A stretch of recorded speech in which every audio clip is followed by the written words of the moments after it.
2026년 3월 1일 주일 오전 온가족 예배입니다.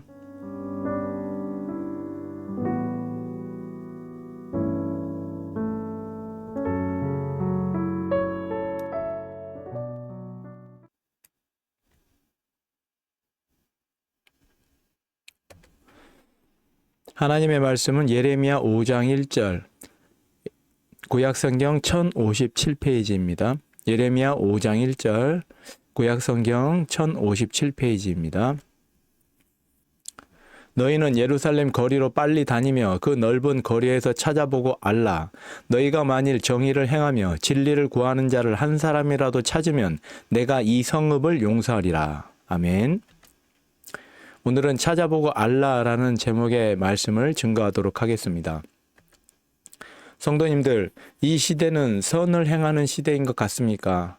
아니면 악을 행하는 시대인 것 같습니까? 우리가 이 세상을 판단하는 기준은 선과 악에 관한 기준에 의해서 이 세상을 판단할 수가 있습니다. 이는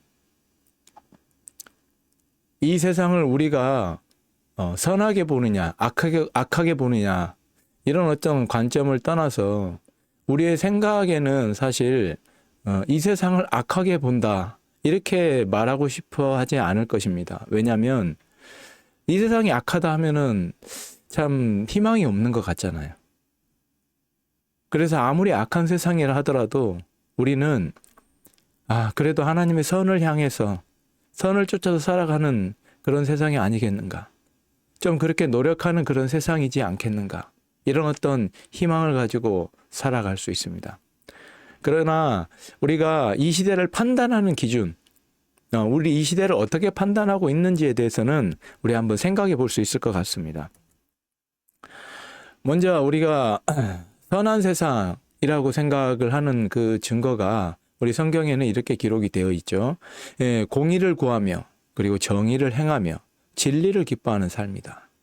네, 이 하나님의 공의를 구한다, 이렇게 말을 하고 있지만 이 공의를 구한다라는 것은 사실 우리가 어떻게 보면은 개인의 사사로운 이익을 먼저 생각하는 것이 아니라 공공의 이익을 먼저 생각하는 것이죠. 그것이 어떤 선의 기준이 되지 않겠나, 이렇게 생각이 되어집니다. 정의를 행하는가 또한 불의를 행하는가, 이런 어떤 상황을 우리가 볼 때 그래도 세상이 좀 정의를 행하는 세상, 세상이 좀 그래도 아름다운 세상, 그래야 우리가 좀 희망을 가지고 살아갈 수 있지 않겠는가. 이게 선을 행하는 그런 세상이 아니겠는가, 이렇게 판단이 되지 않겠습니까? 그리고 무엇보다 진리를 기뻐하는 삶.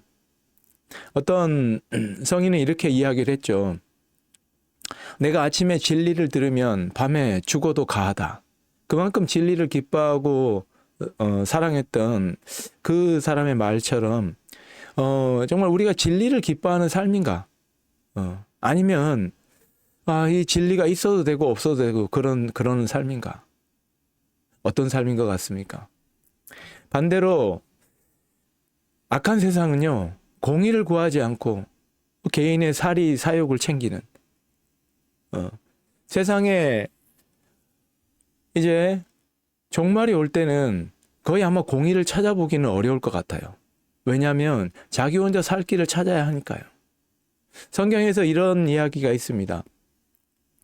마지막 때에 이 음식을 나눠주는데 이 저울에 달아가지고 나눠줘요. 왜 저울에 달아가지고 나눠주느냐? 싸우니까. 너가 많이 먹고 너는 왜 많이 먹냐? 적게 먹냐? 그러니까 그 시비를 줄이기 위해서 이런 저울에 달아서 음식을 나눠주는 거예요. 아주 극심한 기근을 이야기를 하는 것이죠. 그렇지만 인간의 그런 아주 본능에 의해서 개인의 사리 사욕을 챙길 수밖에 없는 것이죠.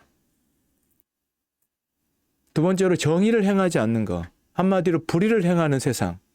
이게 바로 악한 세상의 어떤 증거가 아니겠는가, 이런 생각이 듭니다. 정의보다는 불의의 앞장을 서고 이 세상이 또 위정자들부터 시작해서 계속해서 다 정의를 행하지 않는다, 불의를 행한다. 그럼 그 사회는 볼 것이 없는 것이죠. 사무엘 시대 때 사무엘은 아주 정직하게 그 사사의 역할을 충실히 수행을 했습니다. 그러나 그 이후에 그 두 아들이 이제 제사장이 사사가 되어 가지고 정의를 행하지 않고 불의를 행하는 거죠. 돈을 받고 뇌물을 받고 판결을 굳게 해버린 거예요. 그러니까 무엇을 구합니까? 백성들이 왕을 구하게 되는 것이죠. 어떤 불의를 행하는 삶. 네. 자, 우리가 이 세상에 의도적인 어떤 불의가 있을 수가 있어요. 의도적으로 불의를 범하는 경우가 많이 있죠. 그러나 의도치 않더라도 불의를 행하는 경우가 있어요. 어쩔 수 없이. 오늘이 3월 1일 3.1절이죠. 일제치하 시대에서는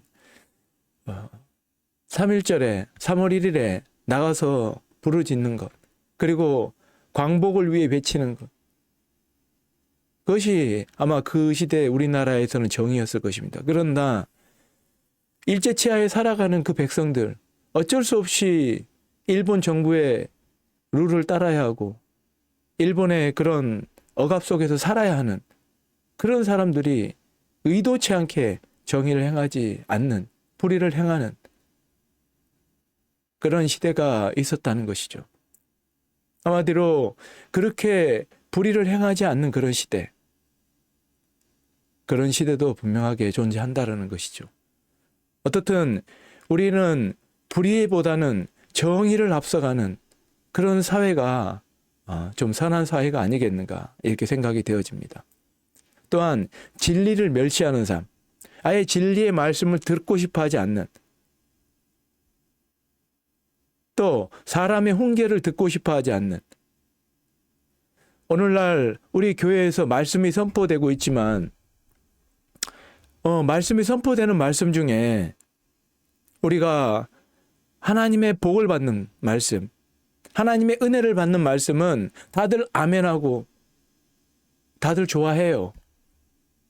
그러나 저주를 베푸는 말씀, 또 멸망당하는 이스라엘에 관한 말씀, 우리가 이렇게 하면은 안 된다, 훈계와 또 채찍의 말씀, 그런 말씀을 사실 잘 들으려고 하지 않죠. 왜 그렇습니까? 아마 우리의 귀가 그런 소리를 듣고 싶어 하지 않을 만큼 굉장히 우리의 귀가 너무나 간사해졌고요. 그리고 우리의 마음이 그걸 받아들이려고 하질 않아요. 그러니까 이 진리의 말씀을 선포하는 그 사람이 있다라고 하면 그 사람과 대적을 하는 것이죠. 뭐 자기만 잘났나? 자기만 그러나? 누가 그거 모르나? 왜 그런 이야기를 하나? 그러나 지혜로운 사람은 지혜와 훈계의 말씀, 채찍의 말씀을 잘 듣는다고 해요. 한마디로 오늘날 진리를 기뻐하는 삶인가? 이것에 대해서도 우리가 상당한 고민이 있을 것 같아요. 이 시대가 정말 선한 시대인가, 악한 시대인가? 이것은 우리 각각 개인의 어떤 분별의 기준이지만 이런 기준을 놓고 생각한다면 우리는 과연 진짜 선한 시대인가 하는 안타까움이 있을 수 있을 것입니다. 오늘 예레미야는 5장 1절에 하나님께서 이 예레미야에게 하시는 말씀입니다. 우리 같이 한번 읽어볼까요? 너희는 예루살렘 거리로 빨리 다니며 그 넓은 거리에서 찾아보고 알라. 너희가 만일 정의를 행하며 진리를 구하는 자를 한 사람이라도 찾으면 내가 이 성읍을 용서하리라. 무슨 말입니까? 예루살렘 거리가 저렇게 많아요. 사람들이 저렇게 많아요. 그런데 저 많은 사람들 중에 진리를 구하는 자, 그 다음에 정의를 행하는 자, 그 한 사람이라도 찾으면 내가 이 성읍을 용서한다. 한마디로 한 사람도 없다라는 거예요. 한 사람도 없다고? 너무 깜짝 놀랄 일 아닙니까? 그 당시에 이 말을 듣고 있는 예레미야는요. 그래도 예레미야는 정의를 행하며 진리를 구하는 자 아닐까요? 그리고 우리 주위에 있는 사람들 중에 내가 보기에는 그래도 참 저분 진리를 행하는 것 같고 정의를 행하는 것 같은데 왜 하나님께서 이런 말씀을 하시지? 오늘날 이렇게 이야기를 한다고 하면 이걸 하나님 말씀을 내가 받아들일 수 있을까요? 하나님 너무 오버하시는 거 아닙니까? 하나님 정말 이 시대가 그렇게 악한 시대입니까? 그러나 한번 우리가 천천히 한번 따져봅시다. 정말로 그런가 안 그런가? 하박국 선지자는 이렇게 이야기를 했죠. 하나님 왜 의인들이 다 죽어가는데 하나님 가만히 계십니까? 악인들이 자꾸 의인들을 치고 그렇게 하는데도 하나님 그렇게 가만히 계십니까? 하나님은 악한 것을 보기를 싫어하시며 하나님은 정말 그 악이 판치는 세상을 원하지 아니하시는데 그 눈이 정결하신데도 불구하고 왜 이 악을 참으십니까? 한마디로 의인들 다 죽습니다. 이렇게 이야기하고 있어요. 그러나 하나님의 대답은 무엇입니까? 의인? 의인이 어디 있어? 의인은 그 믿음으로 말미암아 살 거야. 네가 죽었다는 그 사람들? 과연 의인일까? 네가 보기에는 의인 같지? 비록 노아, 다니엘, 욥 이 세 사람이 이 자리에 있더라도 그들 자기 목숨밖에 못 건져. 네가 보기에는 다 의인 같아도 하나님 기준에서는 아니라는 거예요. 그러니까 하박국이 무릎이 떨릴 정도로 하나님 말씀에 막 감동을 하면서 자기의 믿음과 신앙을 고백하는 그런 것을 우리가 볼 수 있지 않습니까? 그만큼 이 시대가 너무너무 악한 시대였다라는 거예요.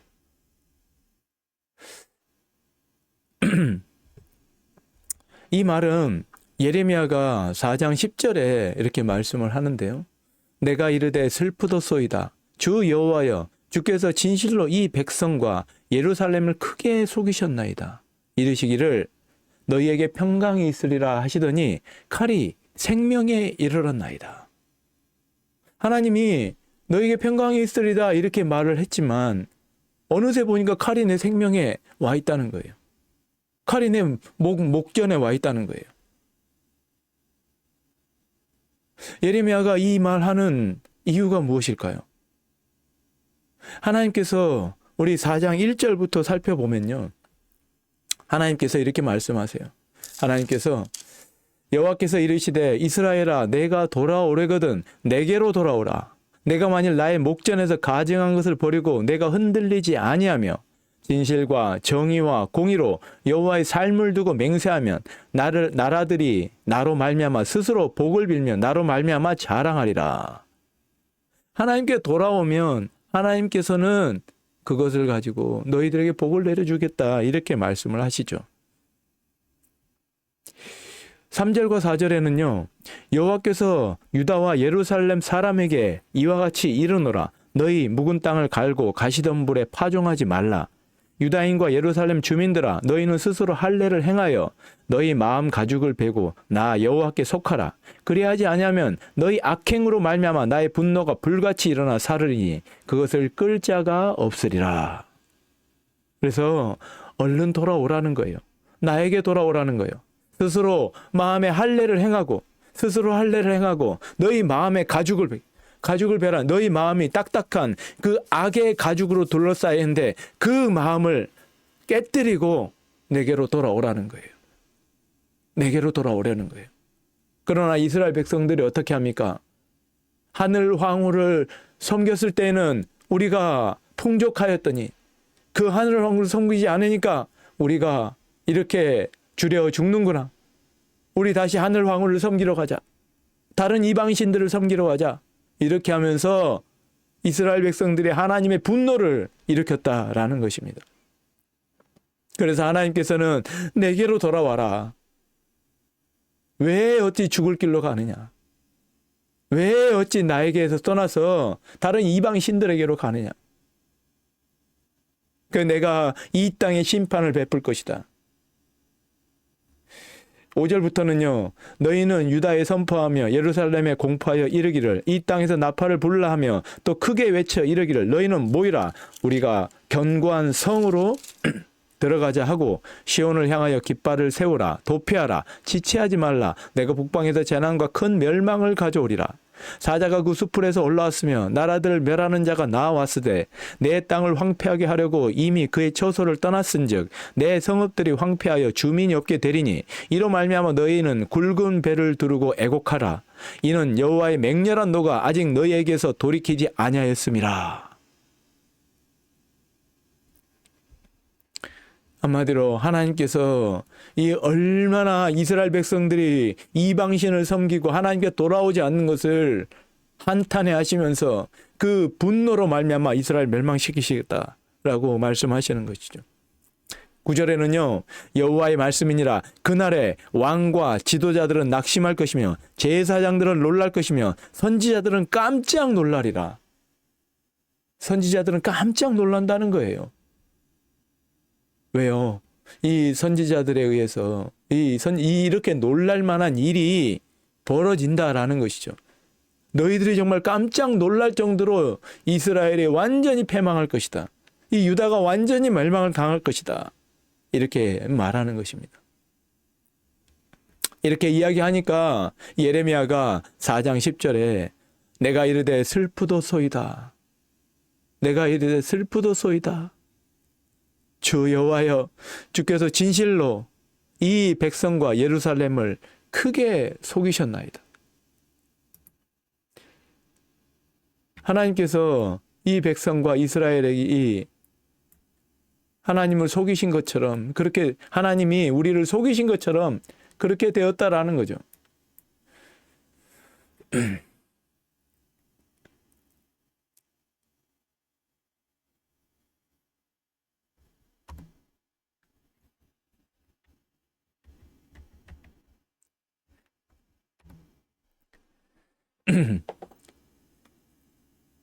이 예레미야는요, 우리 1장에서 보았을 때 하나님께서 그 입에 손을 대시면서 내 말을 내 입에 줄 것이다. 이렇게 이야기를 합니다.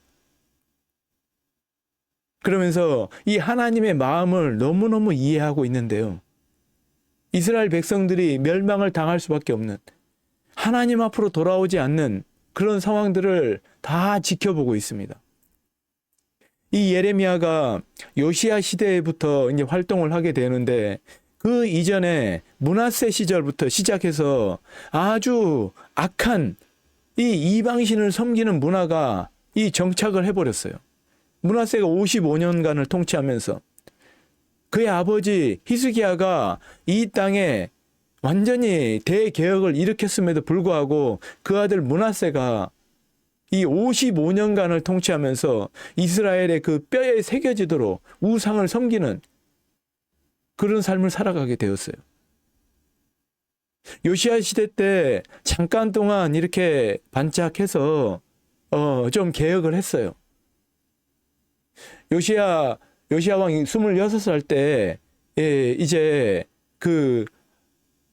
이 성전에서 우리 제사장들이 이 율법책을 발견함으로써 그 율법책을 읽고 몸과 마음을 찢는 그런 일이 있었지 않습니까? 근데 그때부터 시작해서 성전을 대청소하게 되는데 요시야 왕 39살, 그러니까 약 한 13년간이죠. 55년간 그 했던 악행을 그 13년 만에 다 해결이 되겠어요? 사람들은 뼛속에 인이 박히도록 그 우상회를 섬기는 것이 인이 박혀 있는데 그것을 걷어낸다는 것은 말이 안 되죠. 요시야 다음에 아하스 얼마나 악한지 또 그 다음에 여호야김, 이 시드기야. 그 다음에는 정말 하나님 앞에 제대로 설 수 있는 왕이 하나도 나오지가 않는 것이죠. 이 예레미야가 이 상황들을 지켜보면서 그 당시에 영적으로 너무나 어둡고 암울했던, 사실 요시야 왕이 좀 더 오래 살았더라면 아마 이야기는 좀 더 달라질 수 있었을 거예요. 그러나 그건 만약이죠. 뭐 역사에 다시 이제 돌이킬 수 없는 그런 사건들이기 때문에 그 므낫세의 그 악행으로 말미암아서 이 유다가 멸망당할 것이다 라는 예언은 하나님께서 말씀하신 것은 그대로 이루어지는 것이죠. 그만큼 영적으로 무지했던 시대, 그 당시에 이스라엘 백성들이 어떤 상태였는가. 우리가 지난 시간에도 제가 말씀을 드렸지만 이 제사장들은 이 선지자들은 거짓을 예언하고 제사장들은 자기 권력으로 다스리고, 그런데 백성들이 그걸 또 좋아해요. 참 희한한 일이죠.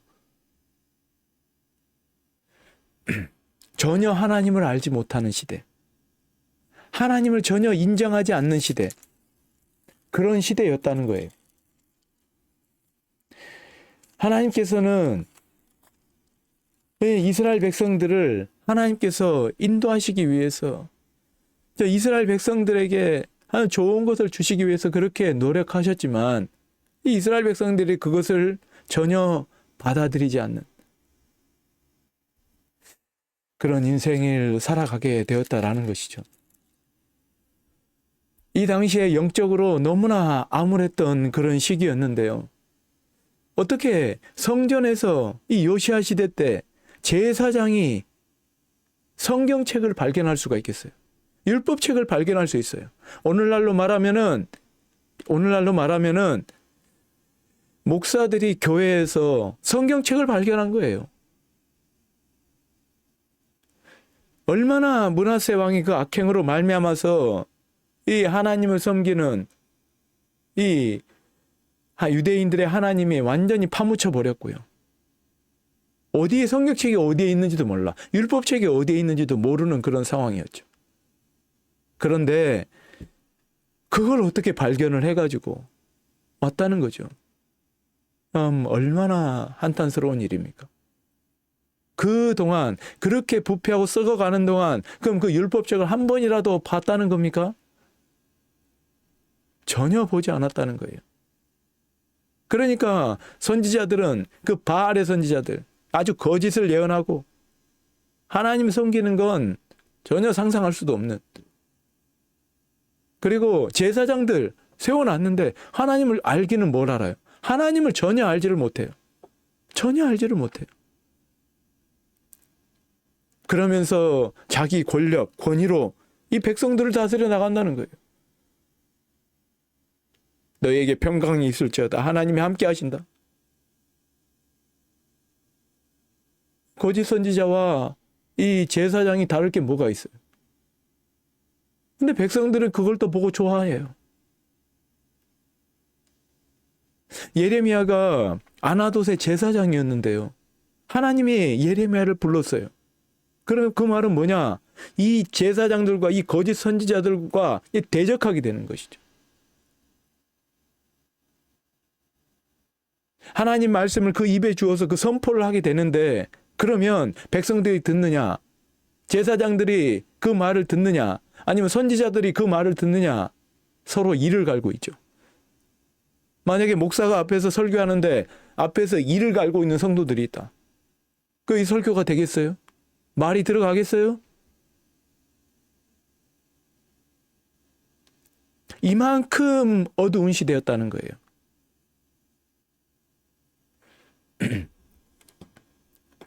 여호야김 시대에는 이 예레미야가 바룩이라는 서기관을 통해서 이 예레미야서를 기록합니다.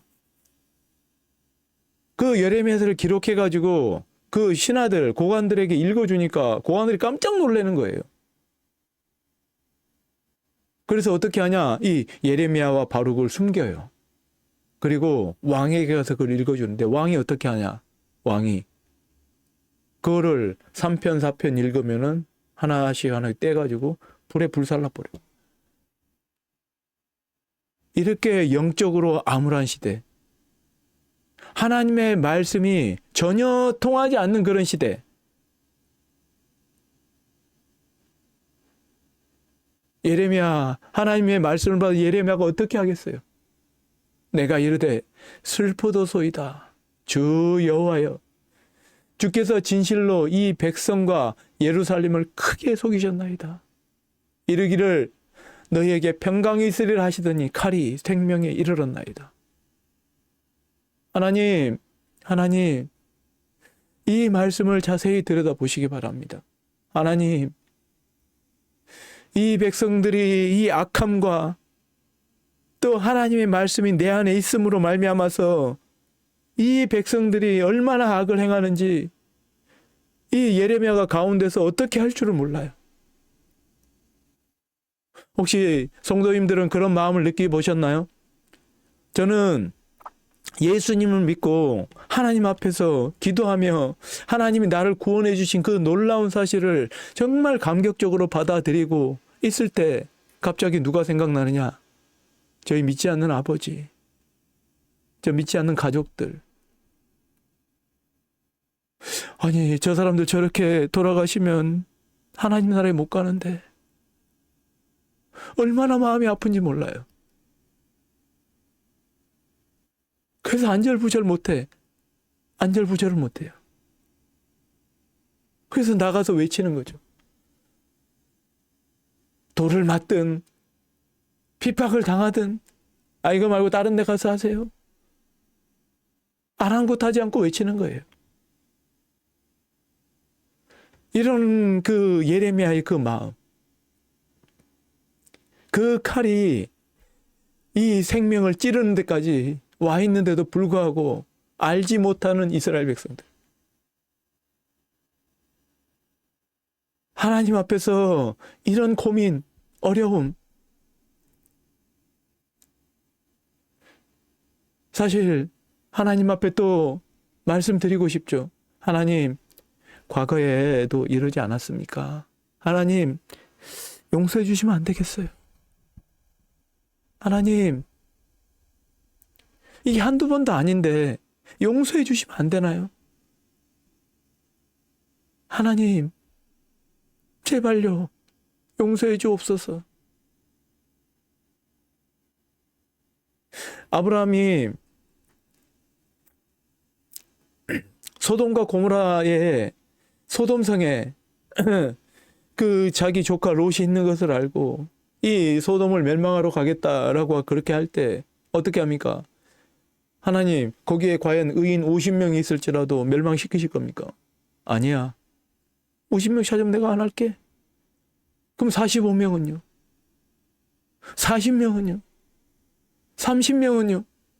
20명은요? 하나님, 제가 염치 없습니다만 10명이 있으면요? 10명이 있으면요?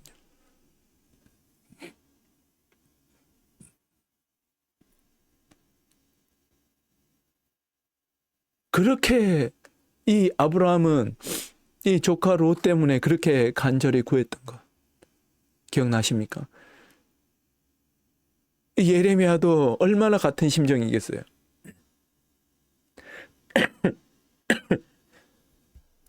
하나님께서 이 이스라엘 백성들이 잘못한 게 한두 번도 아닌데 이번에도 용서해 주시면 안 되겠나요? 얼마나 이렇게 부르짖고 싶었겠습니까? 그러나 하나님은 너무나 단호하죠.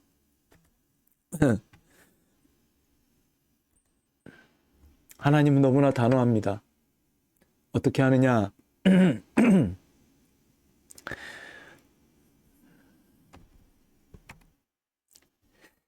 예레미야에게 말씀합니다. 4장 12절에 보니까요. 내가 그들에게 심판을 행할 것이다. 이보다 더 강한 바람이 나를 위하여 오리니 이제 내가 그들에게 심판을 행할 것이다. 우리 11절부터 보면요. 그때 이 백성과 예루살렘에 전할 자가 있어서 뜨거운 바람이 광야에 있는 헐벗은 산에서 내 딸 백성에게 불어온다 하리라. 이는 키질하기 위함도 아니며 정결하게 하려 함도 아니며 이보다 더 강한 바람이 나를 위하여 오리니 이제 내가 그들에게 심판을 행할 것이라. 아니, 그들을 잠시 깨우치려고 과거에는 그렇게 했었지. 그리고 다른 나라에 약간 좀 섬기면서 그걸 섬기는 게 좋은가?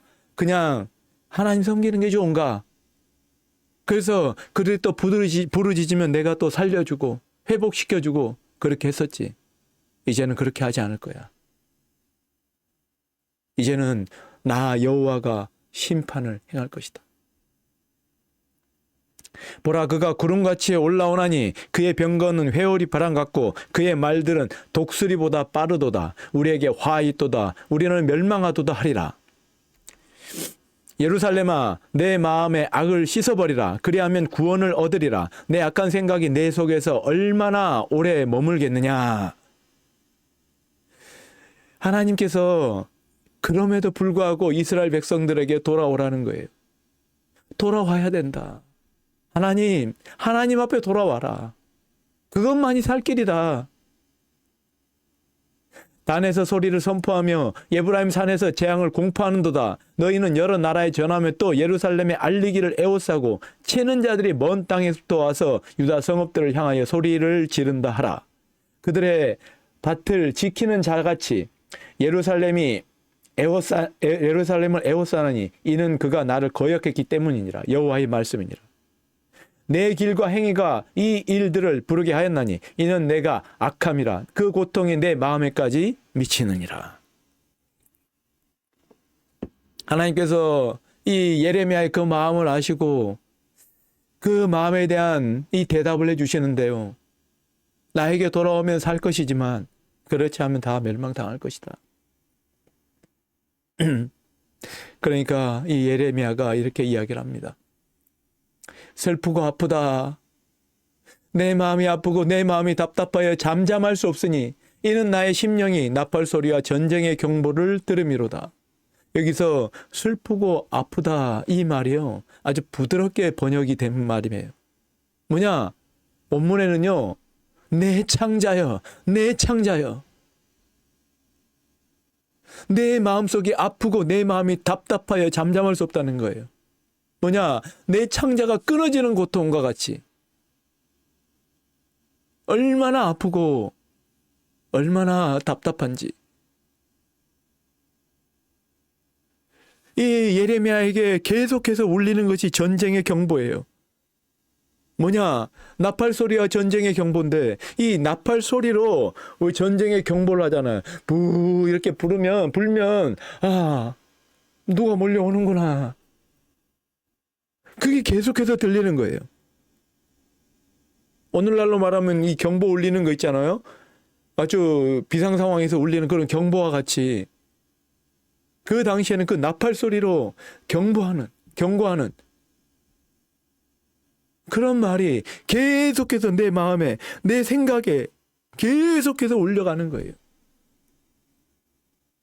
아까 말씀드렸듯이 정말 하나님 믿지 않으면 저 사람들 인생이 어떻게 되겠는가?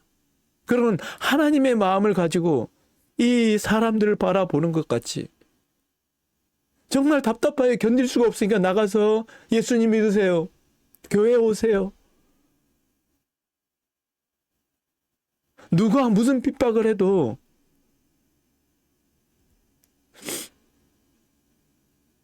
그 마음에 하나님의 마음이 있으니까 전하는 것이죠. 이스라엘에게 이 전쟁의 공부가 계속되고 정말 그 예레미야가 그 하나님의 마음을 가지고 이스라엘 백성들에게 전하는 거죠. 그러나 이스라엘 백성들이 그것을 듣습니까? 전혀 듣지 않아요. 네, 4장 22절에 이렇게 기록이 되어 있죠. 내 백성은 나를 알지 못하는 어리석은 자요, 지각이 없는 미련한 자식이라. 악을 행하기에는 지각이 있으나 선을 행하기에는 무지하도다. 이 예레미야의 마음속에 가득 들어있는 전쟁의 경보와 나팔의 소리를 계속해서 듣는데 그것을 이스라엘 백성들에게 말하려고 하는데요. 이 백성들이 나를 알지 못하는 백성들, 어리석은 자, 지각이 없이 미련한 자식들이다. 악을 행하기에는 지각이 있는데 선을 행하기에는 너무너무 무지한 자식들. 이 당시에 이스라엘이 이렇다라는 것이죠. 악을 행하기에는 지각이 있는데, 악을 행하기에는 그래도 똑똑한데 선을 행하기에는 너무너무 무지한, 어떻게 하나님 앞에 돌아올 수가 있겠는가?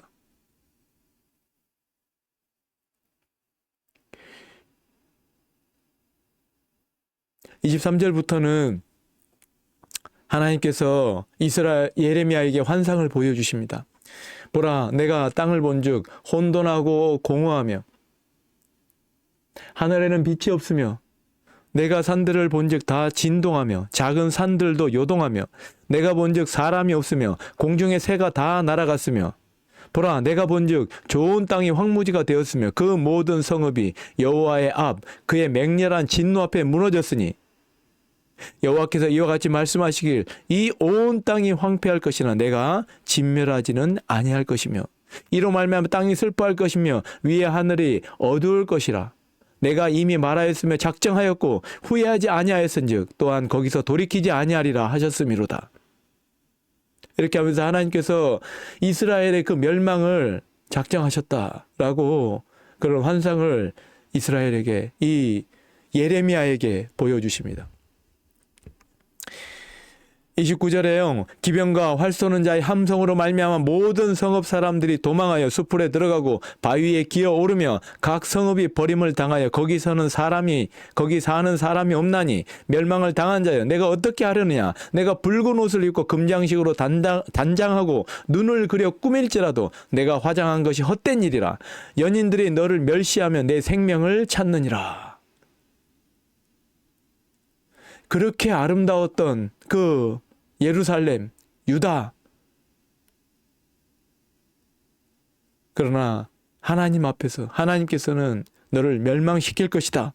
네 생명을 찾을 것이다. 이렇게 말씀을 전하는 것입니다. 이렇게 말씀을 전하는데 이 사람들이 어떻게 들을 수가 있겠어요? 하나님 앞에서 하나님께서 이 멸망을 선포하시는 말씀을 이 사람들이 어떻게 들을 수가 있겠어요? 악을 행하기에는 지각이 있지만 선을 행하기에는 무지한 이 사람들에게 어떻게 이야기하면 통할까요? 성도님들, 오늘날도 이와 방불한 시대가 아닙니까? 교회에서 설교자가 이런 멸망과 이렇게 나아가면 안 됩니다. 회개해야 합니다. 돌이켜야 합니다. 그 말을 누가 듣기를 좋아할까요? 너희에게 복이 있으리로다. 하나님께서 너희와 함께 하실 것입니다. 하나님이 당신에게 복을 주실 것입니다. 내 입을 열어보세요. 그 입을 채워 주실 것입니다. 얼마나 달콤한 말, 좋은 말, 이런 말들을 듣기를 원하는지요. 그런 달콤한 말, 좋은 말로 인해서 우리의 눈이 멀어버리고 우리의 귀가 멀어버리는 것이죠.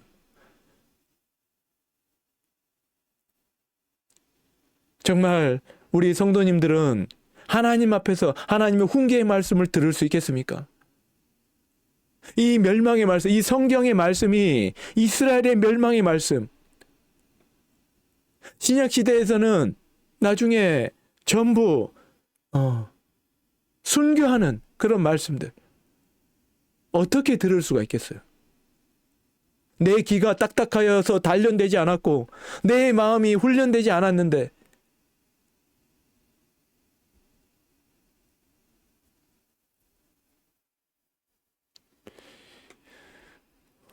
이런 사람이 선지자가 아니라 이 악한 시대에는요, 어떤 사람이 선지자냐? 과연 내가 오늘 독주를 어떻게 빚는지 말씀드리겠습니다. 그러면 그 사람이 이 이스라엘 백성들의 선지자라는 거예요. 오늘 한번 보십시오. TV에서 이 요리를 어떻게 만드는지 그걸 내가 보여드리겠습니다. 그 사람들이 오늘날 선지자죠. 그걸 보고 환호하고 쫓아가고 와 멋있다. 또 어느 여행지를 갔는데 너무너무 이렇게 아름답고요. 참 그 사람들이 뭐가 악한가 잘 안 보여져요.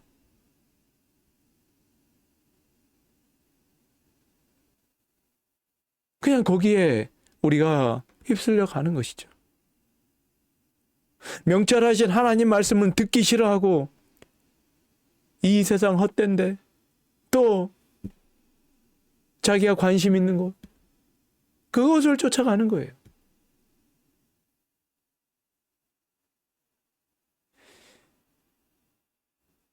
반드시 그 앞에 네 생명을 찾는 그 날이 올 거라는 것은 꿈에도 생각하지 못하는 것이죠.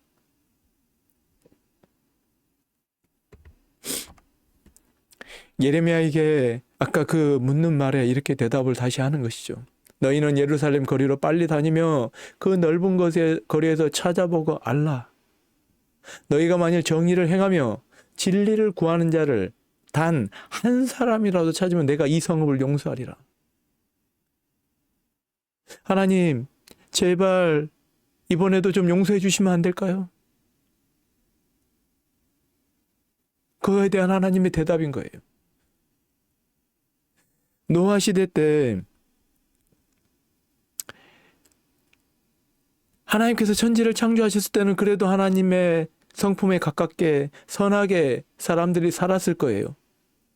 그런데 악이 점점 관영해지고 대담해지면서 하나님 말씀을 지키는 것이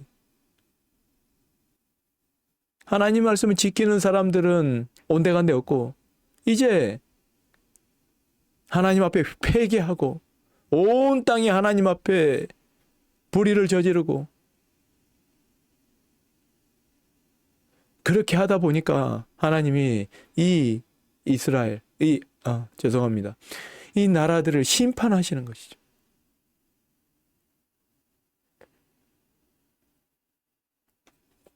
노아에게 방주를 만들어서 너와 내 가족들만 구원을 받을 것이다. 그 방주 안에 있는 자들만 구원을 받을 것이다. 그 당시에 하나님 말씀이 지켜지지 않는 그 시대에 노아는요, 한 남자의 한 여자, 한 남자의 한 여자. 그 가족이 전체 그렇다는 거예요. 그래서 그 8사람만 하나님 앞에 살아남는 거예요. 그 주위에 봤을 때 그래도 좀 착하고 괜찮은 사람도 없었을까요? 우리 눈이 보기에. 그런데 하나님의 눈은 다른 거죠. 너희는 예루살렘 거리로 빨리 달리며 그 넓은 거리에서 찾아보고 알아라. 찾아봐라 제발. 있는지. 너희가 만약 정의를 행하며 진리를 구하는 자를 한 사람이라도 찾으면 내가 이 성읍을 용서할게. 용서할 것이다. 좀 알아라는 거예요. 이 백성들이 어떤가? 어리석고 지각이 없고 눈이 있어도 보지 못하고 귀가 있어도 듣지 않은 백성이요.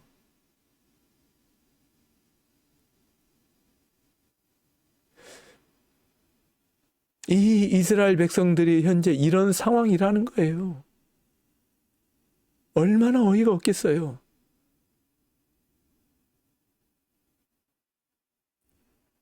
너무너무 마음이 아픈 일이죠.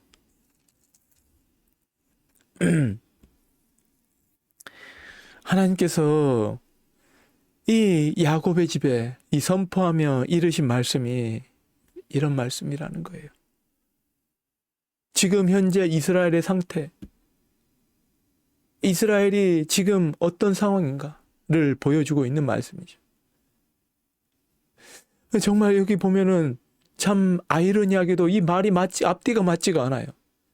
어리석고 지각이 없대. 눈이 있어도 보지 못하고 귀가 있어도 듣지 못해. 눈이 있어도 눈을 막아버리고 귀가 있어도 귀를 막아버리는 이 백성들에게 뭐라고 합니까? 이를 들으라고 해요. 안 듣는데.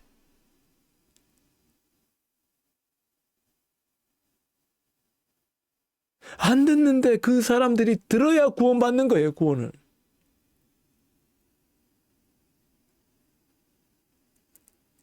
이들이 심지어 어떻게 이야기를 하느냐. 또 너희 마음으로 우리에게 이른 비와 늦은 비를 때를 따라 주시며 우리를 위하여 추수기한을 정하시는 우리 하나님 여호와를 경외하자 말하지도 아니하니. 완전히 배반하고 떠나버린 거예요. 하나님을 경외하자 이런 말조차도 없어요. 얼마나 안타까운 일이죠. 너희 허물이 이러한 일을 물리쳤고 너희 죄가 너희로부터 좋은 것을 막아버렸다. 25절에 그렇게 기록을 하고 있습니다. 이 이스라엘 백성들의 현재 상태예요. 이 유대인들의 현재 상태. 전혀 하나님 앞에 지각이 없고 하나님 말씀을 들을 생각도 없고 오직 나에게 좋은 것, 내가 기뻐하는 것, 이런 것에만 관심을 가지고 있는 것이죠. 이른 비와 늦은 비와 이른 비를 때를 따라 주시는 그 하나님, 참 하나님 감사합니다. 이런 말조차, 하나님을 경외하는 말조차 하고 싶어 하지 않는 이 이스라엘 백성들, 이들에게 과연 무슨 말을 할 수 있을까요? 이들이 눈을 막고 귀를 막아버리는데 무슨 말을 해야 될까요? 사랑하는 성도님들, 오늘날과 거의 방불하지 않습니까? 나 자신, 내 개인이 굉장히 중요하기 때문에 나에게 좋은 말, 내가 정말 기뻐하는 말, 그런 말들을 듣고 싶어 하지. 하나님을 경외해라. 하나님께 경배하세요. 하나님 말씀을 들으세요. 최근에 제가 아버지를 모시면서 동생들에게 이런 이야기를 했죠. 아버지한테 잘해라. 그런 이야기를 하니까 왜 대뜸 그런 이야기를 하냐 이렇게 하더라고요. 더 이상 말할 수가 없잖아요. 참 너무나 가슴이 아프고 마음이 아프더라고요. 아버지가 돈이 없거든요. 아무것도 가진 게 없어요. 그러니까 멸시를 받는구나. 얼마나 마음이 아픈지 모르겠어요.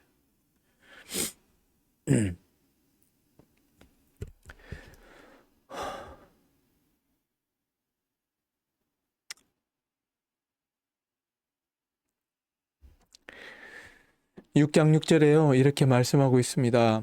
만군의 여호와께서 이와 같이 말하노라. 너희는 나무를 베어서 예루살렘을 향하여 목책을 만들라. 이 목책이 뭐냐면 나무로 만든 흉벽이에요. 예루살렘에 그 목책을 만든 흉벽을 쌓아버리라는 거예요. 왜? 이는 벌받을 성이고 그 중에는 오직 포악한 것밖에 없다. 하나님 앞에 벌받을 성이다. 아예 그냥 그 흉벽을 만들어버려라. 그냥 아예. 그쪽으로 쳐다보지도 말으라는 거예요. 희망이 없는 거예요. 희망이 없어요. 정의를 행하고 진리를 따르는 그런 사람이 하나도 없다는 거죠. 어떻게 단 한 명도 없을까요? 13절부터 15절까지는 이렇게 기록을 하고 있습니다. 내가 이는 그들이 가장 작은 자로부터 큰 자까지 다 탐욕을 부리며 선지자로부터 제사장까지 다 거짓을 행함이라. 그들이 내 백성의 상처를 가볍게 여기면서 말하기를 평강하다 평강하다 하나 평강이 없도다. 그들이 가증한 일을 행할 때 부끄러워하였느냐? 아니라 조금도 부끄러워하지 않을 뿐 아니라 얼굴도 붉어지지 않았느니라. 그러므로 내가 그들이 엎드리는 자와 함께 엎드러질 것이라. 내가 그들을 벌하리니 그때 그들이 거꾸러지리라. 여호와의 말씀이니라. 전혀 부끄러움이 없는 백성들, 그 마음에 탐욕을 부리는 백성들, 평강할 거야, 괜찮을 거야, 그렇게 한 전혀 평강이 없는 백성들, 아마 오늘날과 너무나 비슷한 시대가 아닌가 합니다. 사랑하는 성도님들, 선과학의 기준에서 오늘날 정말 선한 하나님의 선이 잘 지켜지고 있는 그런 나라 같아요. 우리 정말 회개해야 될 것 같아요. 하나님 앞에 나와서 내 마음에 그 가죽과 같이 굵은 나의 악함을 완전히 베어내고 하나님 앞에 나와서 회개해야 할 것 같아요. 하나님, 나의 믿음 없음을 도와주옵소서. 나의 악함을 주님 용서해 주시옵소서.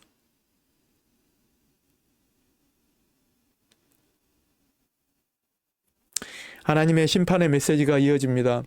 땅이여 들으라. 내가 이 백성에게 재앙을 내리리니 이것이 그들의 생각의 결과라. 그들이 내 말을 듣지 아니하며 내 율법을 거절하였습니다. 네. 하나님께서 말씀하신 것을 끝끝내 듣지 않은 거죠. 귀를 막고 눈을 가려버리고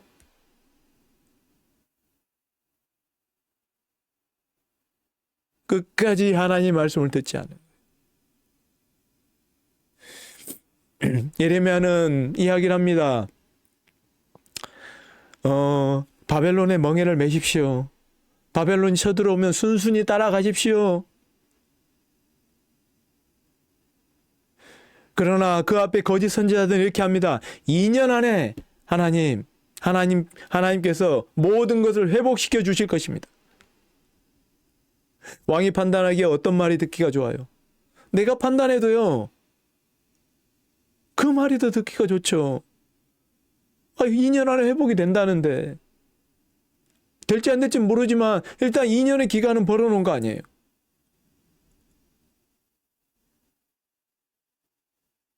하나님도 증거를 주시죠. 어떤 증거? 그래서 예레미야가 그렇게 회복되면 좋겠다. 근데 그것이 이루어질 때까지 우리가 계속해서 기도하고 해야 된다. 그렇게 말하고 돌아서는데 내가 그 입에 그 말 주지 않았다.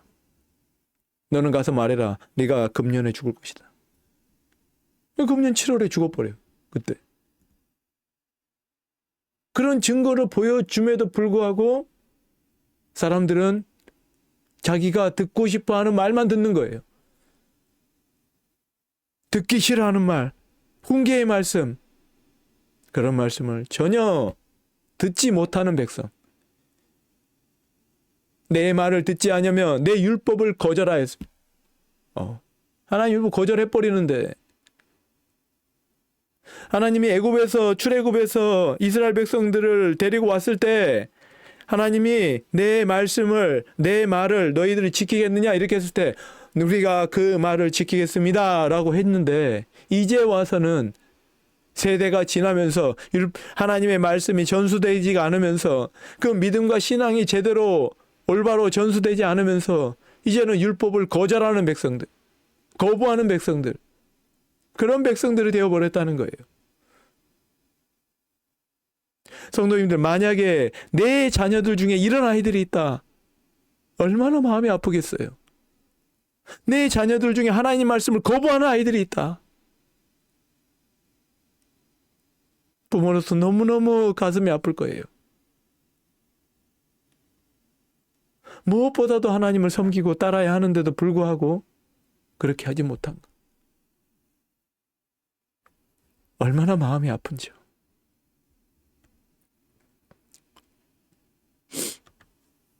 (22절과 23절에) 이렇게 말합니다. 보라, 한 민족이 북방에서 오며 그들은 활과 창을 잡았고 잔인하여 사랑이 없으며 시온의 딸인 너를 치려 하느니라. 북방에서 한 민족이 내려오는 거예요. 예레미야에게 환상으로 보여주셨죠. 끓는 가마가 기울어져 가지고 북방에서부터 내려오는 것. 그들은 활과 창을 잡았다는 건데, 이 바벨론 족속들의 주 무기가 바로 활이에요. 활과 창이에요. 그 기병대가 아주 날래고 잔인하고 사랑이 없는 그런 사람들이죠. 나중에 시드기야를 잡아가지고 이 배반한 시드기야를 어떻게 하느냐, 그 두 아들을 그 목전에서 그 눈으로 보는 데서 죽여버리고, 그리고 그 두 눈을 뽑아버리죠. 얼마나 잔인한지요. 이렇게 해서 이 사람들이 너희들에게 몰려올 것이다.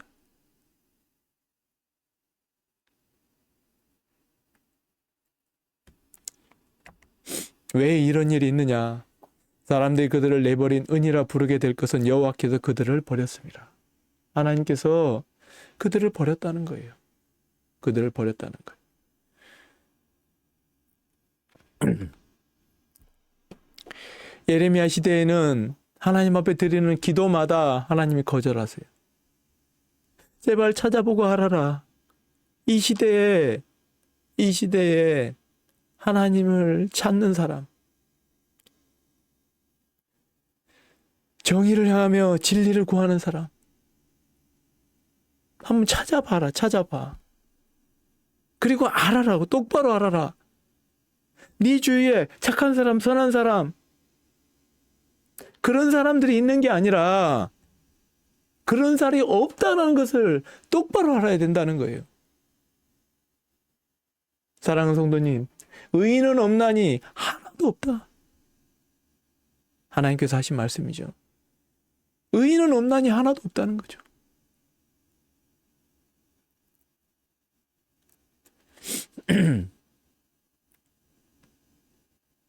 의인은 없나니 하나도 없도다.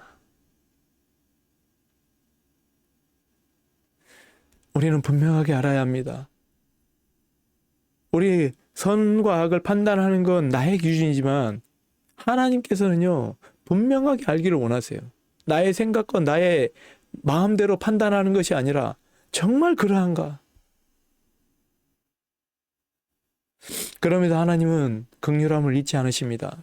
여호와의 말씀이니라. 그때에도 내가 너희를 진멸하지는 아니하리라. 반드시 그 얼마를 남겨두어서 이 바벨론 포로로 가게 만들어서 그들을 다시 회복시켜 주실 것이다. 하나님의 긍휼하심이죠. 이스라엘 백성을 완전히 멸망시켜도 참 속이 시원치 않으실 텐데, 그럼에도 불구하고 하나님께서는 이 이스라엘 백성들을 살려두시고 회복시켜 주신다는 거예요.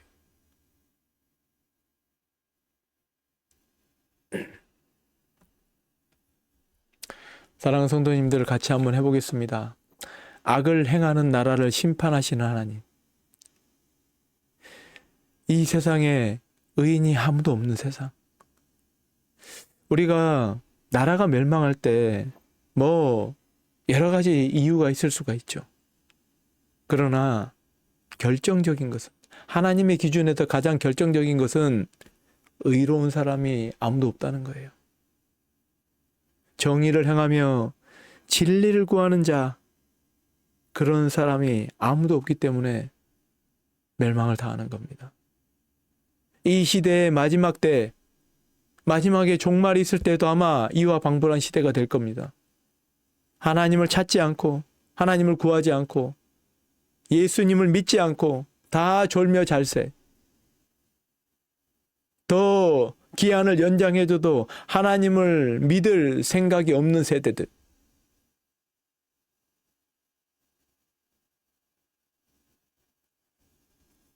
하나님께서는 반드시 악을 행하는 나라를 심판하신다는 것입니다. 사랑하는 성도님, 오늘 이 말씀이 정말 우리 성도님들 마음에 훈계와 또 깨닫는 말씀이 되기를 원합니다.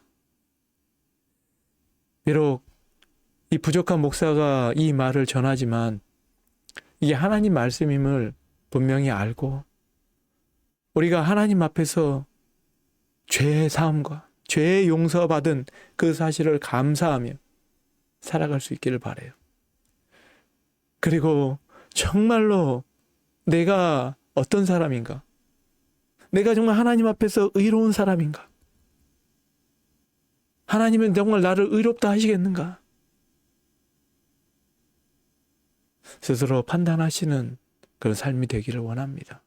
이 한 주간도 말씀을 통해서 정말 우리가 하나님 앞에 죄인임을 깨닫고 믿음의 사람으로 다시 거듭나는 그런 삶을 살아가는 주의 백성들이 되기를 주님의 이름으로 축원합니다.